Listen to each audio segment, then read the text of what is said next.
আমার পরিবার সবাই। তো আমি আমার মাকে বলেছি যে দেখো, মানে আমরা যে লড়াই নেমেছি, আমার একটা মনে হয় কি কোনো রাজনীতিবিদের না বাসায় মৃত্যুটা হইতে পারে না, এটা কোনো ভালো মৃত্যু না। যিনি রাজনীতি করেন, যিনি লড়াই করেন, যিনি বিপ্লবী, যিনি সংগ্রামী, তার মৃত্যুটা হবে একটা সংগ্রামের মধ্য দিয়ে, একটা রাজপথে, একটা গ্লোরির মৃত্যু।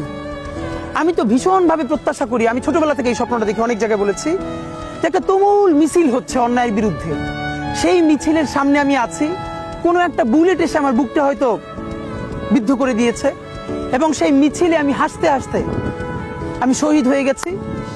এবং সবাই যখন মৃত্যুটাকে ভীষণ ভয় পায়, আমি তখন হাসতে হাসতে আল্লাহর কাছে ভীষণ সন্তুষ্টি নিয়ে পৌঁছতে চাই যে আমি একটা ন্যূনতম ওই জীবনটা লিড করতে পারলাম, যে আমি একটা ইনসাফের হাসি নিয়ে আমি আমার আল্লাহর কাছে পৌঁছতে চাই।